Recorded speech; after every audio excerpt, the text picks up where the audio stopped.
I'm Jenny Taft here with Skip Bayless and Shannon Sharp. Good morning. How are you Good morning, Jenny. How are you? The NFL is back.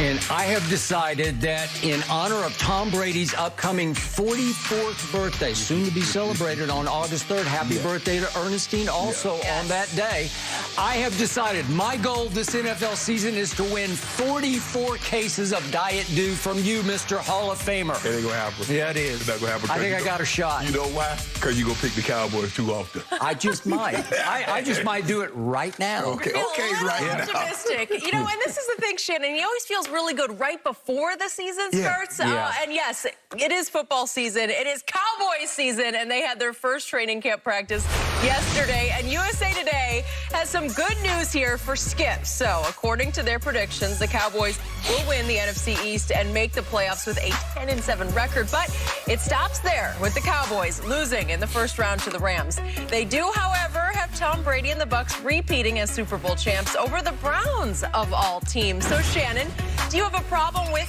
these picks?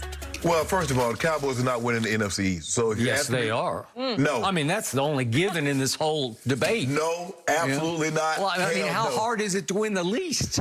That's y'all. Oh, that's y'all? That's what Washington and the Giants said. Yeah. How hard is it to win the East when we got the Cowboys and the Eagles in the division? Look at that number 4. He's back. Okay. We're going to talk about him a little later also. Skip, look, my Super Bowl prediction, and it's really early. I mean, the only team that's going to camp, if I'm not mistaken, are your Cowboys. And so there are a lot of things. I think everybody's opening tomorrow. The next 3 days, everybody's going to be in camp. I'm going to say it's going to be a rematch. And I'm saying the Bucs and the Chiefs will run it back.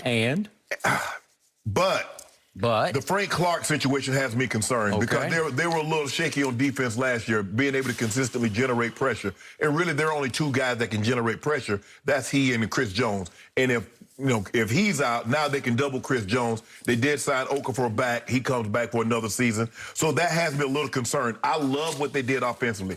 Trading their first-round pick for O. Brown, who's a Pro Bowl right tackle, slid to left, made the Pro Bowl at left tackle. Second-round draft pick on Creed Humphrey. They signed Joe Tooney in free agency. Laurent Duvernay-Tardif, he's back. So I don't believe he'll get the harassment that he got in last year's Super Bowl. The question is, will they be a little better defensively on that side? Tampa, they bring everybody back, and barring injury, I think the NFC is probably a little easier to navigate than the AFC, especially what's going on in Green Bay. Matthew Stafford is in the Rams, so we'll see how that goes. But I'm going to go right now. I'm going to go Chiefs Bucs. Now, as far as the NFC East. Can I have a winner, please? Just an early gut feeling. I'm not going to hold you to it, but we got to know something as we get to I just don't see on my homeboy ain't losing 2 in a row. No? No, I don't see that in the cards for my homeboy. Boy, Brady beats him every time when it matters. Well, in the playoffs, he just beats him. He owns him.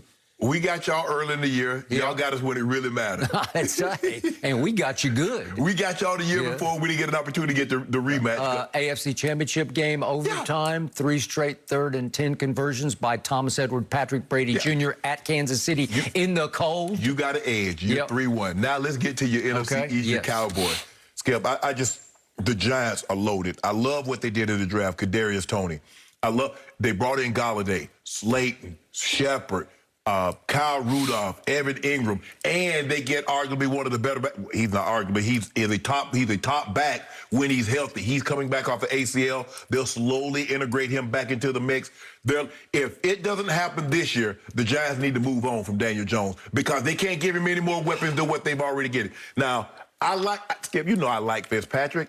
But they got expectations in Washington. And he never seems to come through when expectations are placed on him. Now, if he was just brought in there and it's like, and Washington didn't do anything, I was like, oh, man, Washington. But because their expectations, because they won the division last year, and they said if we get better quarterback play, who knows where we can go in this division. So I'm going to say the Giants are first, Washington second, your team's third, Eagles pull it up to Okay, I'm going to address your NFC least predictions first. You said I'm going to quote you, the Giants are loaded, said the Hall of Famer Shannon Sharp. Yes. They are loaded every place except at the place, which is quarterback. Yeah. Do you really trust that he's going to be the first best quarterback in this division? He won't need to be. Oh. He just don't need to be the worst. Really? Okay, so you're betting on Daniel Jones, and then subsequently, you're betting on your second-place team on a quarterback that you have told me for all 5 years we've been on this show, you can't trust him because you ride the Fitzpatrick roller coaster, and it rolls way up here, and then it rolls way down here, and up here. And just when you want to trust him, just when you need him to be that guy, Fitzmagic, he's not. He's Fitztragic, right? Yeah, I've just been dealing with that with the Cowboys for 27 years. So this sounds like just straight Cowboy hate right out of the chute from you because you hate them so much you're picking Daniel Jones and Fitzmagic over the Dallas Cowboys in the division. Skip, you do realize y'all been in this division for umpteen years. What have you done in the last 27 years? Y'all haven't won the division in the last 2 years? You make it seem like it's a given.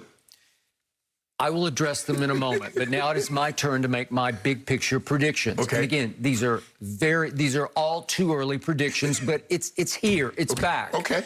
And you know what? I'm pumped up today because it's here. The Dallas Cowboys went to camp first. That's because they have the first exhibition game, right? They'll be the first one eliminated from playoffs. And that's why they have Hard Knocks already camped all around them, is because they are a team on the rise, a team on the verge. A lot of, I haven't seen anybody not pick them to win the NFC East. And some people are picking them to be a, dare I say, dark horse Super Bowl contender. That's you doing that. No, ain't nobody else. That's you. I've heard several people. I'm not. They're on rival networks. Well, so Tim Calishaw and Clarence Hills Jr. No, they don't count. Mike Tannenbaum on ESPN. He's picking Dallas to win the NFC. Okay, so here's the point. Let's go big picture first before I address my Dallas Cowboys.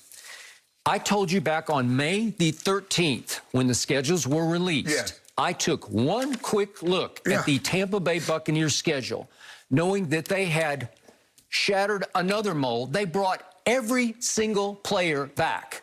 Much to your chagrin, it cost you a bunch of Diet Dew because it just kept going and going and going, and it went all the way home. Everybody. Antonio Brown is back. Every single Shaq Barrett, you said, he's got to get paid. He's got the bank out there. Well, they kept him on the tag, okay? All right. Everybody is back because they had so much fun winning together.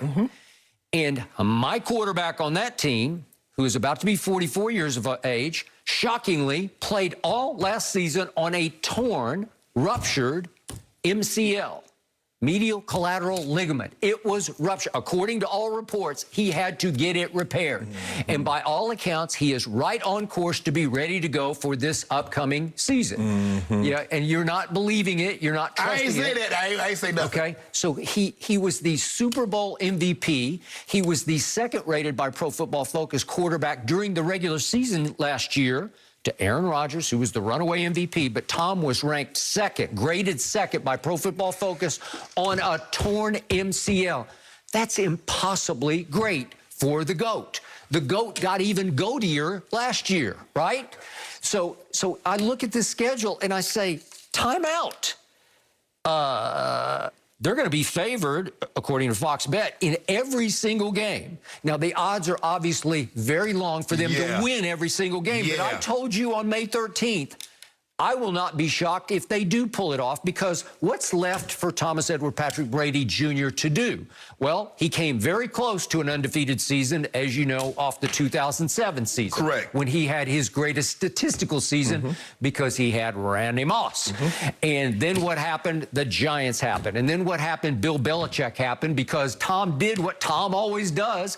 He had a game-winning drive with 2 minutes left. He hit Randy Moss for the 14-10 go-ahead touchdown, and Belichick's defense spit it up after that and allowed Eli Manning to go 75 yards in 13 plays for the game-winning score. The same Belichick defense that had just held the Giants to 10 points for the entirety of the game, and all y'all could do was have 7? The money got pushed to the middle of the table, and Tom said, I'll do my part, Coach, if you'll do yours. Coach couldn't. Coach got out-coached. Oh, my goodness. And my point is, You don't think that sticks in Brady's craw? So Yeah, of course. what would be a crowning achievement? Not that this is going to be his last year, because I think he might play 4 or 5 more Oh, years. my goodness, but my point is this possibly an undefeated season? No. Is it possible that Tampa Bay would have 2 home games to get to the Super Bowl? Sure, it's very possible. I think even you would agree with that. Skip, we put man on the moon. Now private citizens are going up in space. Anything's possible, but likely. What is the likelihood? What percentage do you believe they go undefeated? What do I tell you again and again I'm and betting again? against it. One man in sports I do not bet against, Tom Brady. And Tom Brady has the best team. He's got the best talent. I give you that. It's by far the best team he's ever played with. And he got thrown into the fire last year in the middle of a pandemic in which they couldn't even practice except in the public park. And they had 0 preseason games. And he had a whole new system and a whole new coaching staff and a coach who said, no risk it, no biscuit. We got bombs away. And Tom didn't play bombs away ever in his whole career in New England. And he played it last year because he led the NFL in air distance. You know, just the sheer distance he threw passes last year. And you don't think he's going to be a little better this time around? He said during Super Bowl week, we will definitely be better next year, just on continuity, repetition.